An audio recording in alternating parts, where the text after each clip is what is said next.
चलिए, पिछली कक्षा में हमने काव्य गुण, पिछली जो 2 कक्षाएं थी उसमें हम काव्य गुण पढ़ चुके हैं, है ना। काव्य गुण के बारे में सामान्य जानकारी देख चुके हैं कि काव्य गुण क्या है।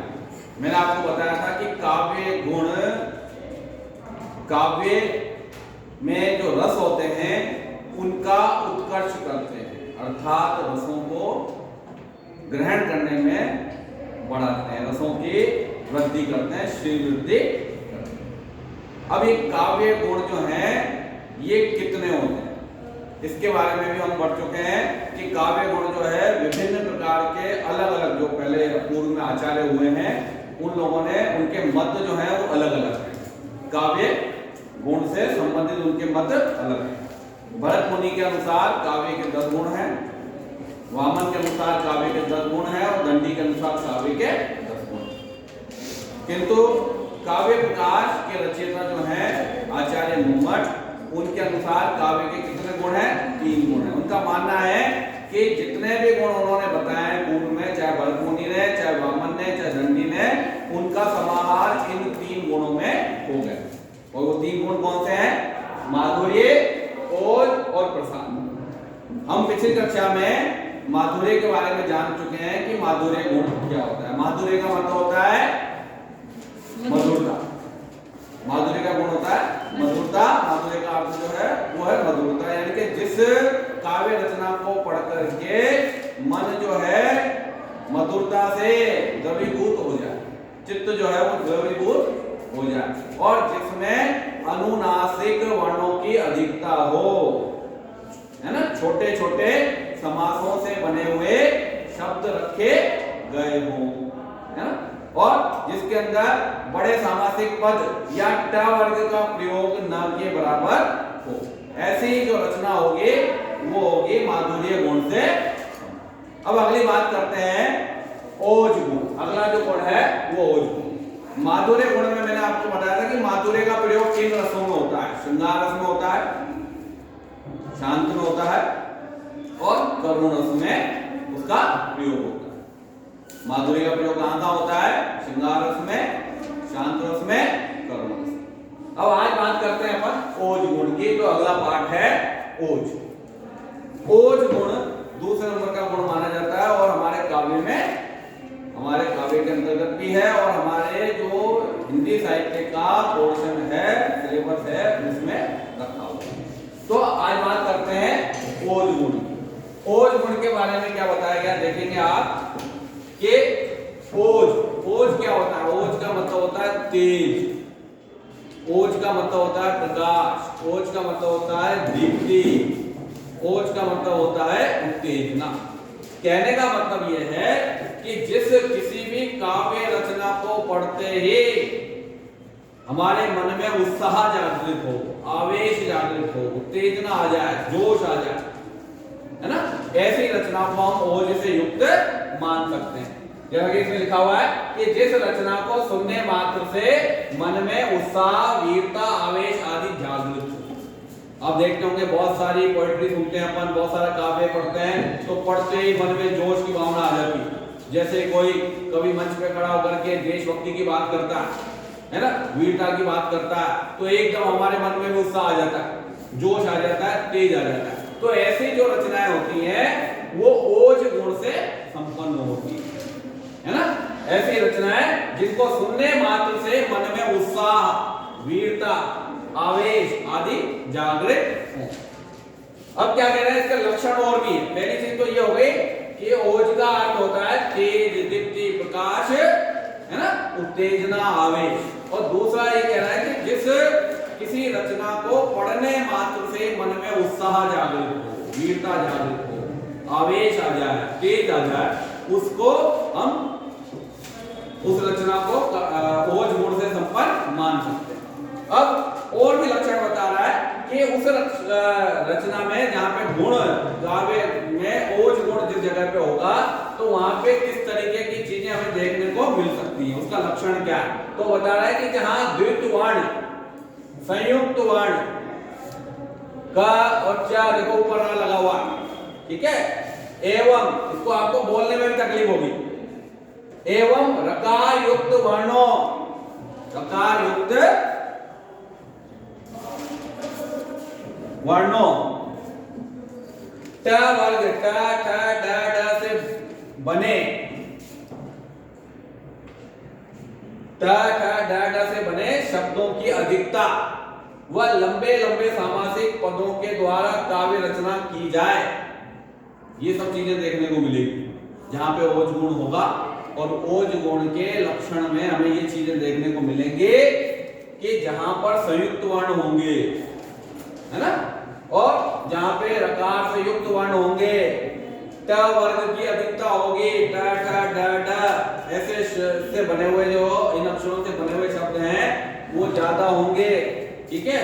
और ऐसे वर्ण भी होंगे, ऐसे शब्द भी होंगे जिनको हमें पढ़ने में दिक्कत होगी, जिनको हम पढ़ नहीं पाएंगे। क्यों? क्योंकि लंबे लंबे सामासिक पद, बड़े बड़े शब्द उसके अंदर रखे हुए होंगे, एक शब्द दूसरे से, दूसरा शब्द तीसरे से मिला हुआ होगा, ऐसे शब्द होंगे और वहां पर ओज गुण होगा। जहां पे लंबे लंबे सामासिक पद होंगे, रकार से युक्त वर्ण होंगे, संयुक्त वर्ण होंगे, द्वित्व होंगे और ट ठ ड ढ इससे बने शब्दों की बहुतायत होगी, अधिकता होगी, वहां पर ओज गुण होगा, ठीक है।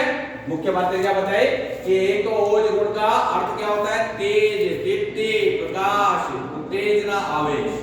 दूसरी चीज, ओज गुण से संबंधित काव्य रचना को सुनने मात्र से ही जोश आ जाता है, वीरता आ जाती है, उत्साह आ जाता है, तेज जागृत हो जाता है, ठीक है। और इसके बाद उसके लक्षण की बात कर रहे हैं, तो उसका लक्षण में यह है कि जहां पर ओज गुण होगा और ओज गुण से संबंधित जो रचना होगी वो द्वित्व वर्णों, संयुक्त वर्णों, सामासिक, बड़े बड़े सामासिक पदों से युक्त, ट वर्ग की अधिकता और रकार युक्त वर्णों की अधिकता होगी, वहां पर ओज गुण होगा।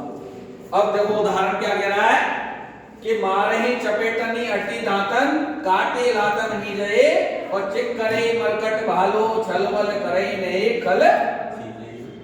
अब देखिए आप इसमें देखेंगे ट वर्ण की अधिकता है, बोलने में भी बड़ी दिक्कत हो रही है। यदि आप पढ़ करके देखेंगे तो आपको बोलने में बड़ी दिक्कत आएगी। तो ओज गुण से संबंधित जितने भी काव्य रचनाएं होती हैं वो बहुत जटिल होती है, बहुत जटिल होती है, क्योंकि उसमें लंबे लंबे सामासिक पद प्रयुक्त किए जाते हैं। संयुक्त वर्णों की अधिकता होती है, ट वर्ण की, ट वर्ग की अधिकता होती है, ट ठ ड ढ वर्ण अधिक होते हैं। अभी आप इसमें देखिए कि देखो र ट आ गया, देखो मारही चपेटनी अटी दांतन काटी, अब देखो ट ट ट, तो बोलने में बड़ा अजीब सा लगेगा। तो ऐसी रचनाएं जिनमें द्वित्व वर्ण हो, संयुक्त वर्ण हो, सामासिक पद, लंबे लंबे सामासिक पद हो और जहां ट ठ ड ढ से बने हुए शब्दों की अधिकता हो, वहां पर ओज गुण होता है। अब बात करते हैं प्रसाद गुण की, जो आपके कोर्स में है और तीसरा काव्य गुण माना जाता है नंबर के अनुसार। प्रसाद का मतलब होता है प्रसन्नता। प्रसाद का क्या मतलब है? प्रसन्नता, आनंद, खुशी। यानी कि कहने का मतलब यह है कि जहां पर ऐसी काव्य रचना हो जिसको पढ़ने मात्र से ही मन प्रसन्न हो जाए। अब मन का प्रसन्न होता है किसी भी रचना को पढ़ने से जब उस रचना का अर्थ हमें बगैर प्रयास के ही समझ में आ जाता है। जब किसी रचना का अर्थ बगैर प्रयास के, बगैर मेहनत किए, है ना, बगैर अतिरिक्त एफर्ट किए, जब हमें उस रचना का अर्थ सीधा सीधा समझ में आ जाता है तो मन प्रसन्न हो जाता है। तो वही चीज कह रहे हैं कि प्रसाद गुण का होता है।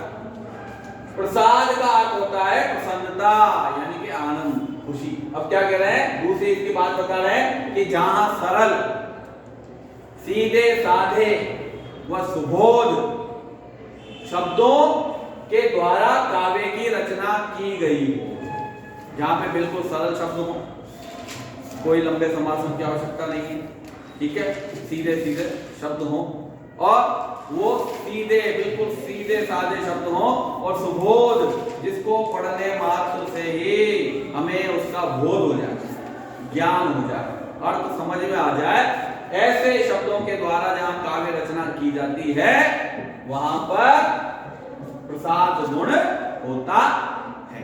अब प्रसाद गुण की जैसे ओज गुण की खासियत ये कि ये इसको पढ़ने से चित्त जो है उत्तेजित हो जाता है। माधुर्य में ये था कि चित्त जो है द्रवीभूत हो जाता है। वैसे ही प्रसाद में क्या होता है कि इसकी रचना को पढ़ते ही चित्त जो है प्रसन्न हो जाता है, चित्त जो है प्रभावित हो जाता है। कैसे प्रभावित होता है? जैसे सूखा ईंधन है, उसके अंदर जैसे आग तुरंत लग जाती है, सूखे ईंधन में आग तुरंत लग जाती है। जैसे स्वच्छ जल है ना, वो तुरंत हमें प्रभावित कर लेता है। उसी प्रकार से प्रसाद गुण में भी यह है कि ये तुरंत मन को, हमारे चित्त को क्या करता है? प्रभावित करता है। और इसमें क्या होता है कि सुनते ही जैसे ही हम जैसे इसकी रचना को हम पढ़ते हैं, सुनते हैं, तो सुनने मात्र से ही हमें अर्थ का बोध हो जाता है। ऐसी जो रचना होती है उसे हम प्रसाद गुण कहते हैं। ठीक है, अब देखिए उदाहरण क्या कह रहा है। सामान्य से सामान्य उदाहरण, छोटे से छोटा बच्चा, बहुत छोटी कक्षा में पढ़ने वाला विद्यार्थी भी अर्थ निकाल सकता है।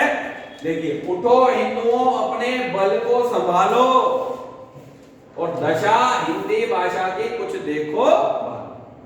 अब इसके अर्थ को समझाने की आवश्यकता ही नहीं है। क्यों? क्योंकि पढ़ते ही हमें समझ में आ रहा है कि ये हिंदुओं को उठने के लिए, जागृत करने के लिए और अपने बल को एकत्रित करने के लिए यहाँ पे कहा जा रहा है। और क्या कह रहे हैं कि दशा हिंदी भाषा की कुछ देखो। हिंदी की आज जो स्थिति बनी हुई है उसको तुम देखिए और उसके लिए जो सुधार हो सकते हैं वो करिए। अब इसके लिए हमें कोई विशेष डिक्शनरी की या किसी विशेष प्रयोजन की आवश्यकता नहीं है अर्थ निकालने। तो ऐसी काव्य रचनाएं जिनको पढ़ने मात्र से ही अर्थ स्पष्ट हो जाता है, उन्हें हम प्रसाद गुण से युक्त रचना मानते हैं। अब मैंने आपको बताया था कि देखो माधुर्य जो था वो शांत, श्रृंगार, शांत और करुण, इन तीन रसों में विशेष रूप से प्रयोग किया जाता है।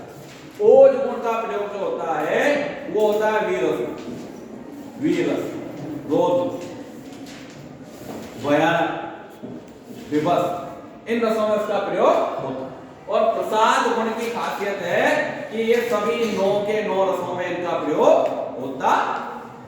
ठीक है, अब अगली कक्षा में हम छंदों को पढ़ेंगे जो हमारे कोर्स में, सिलेबस में रखे हुए।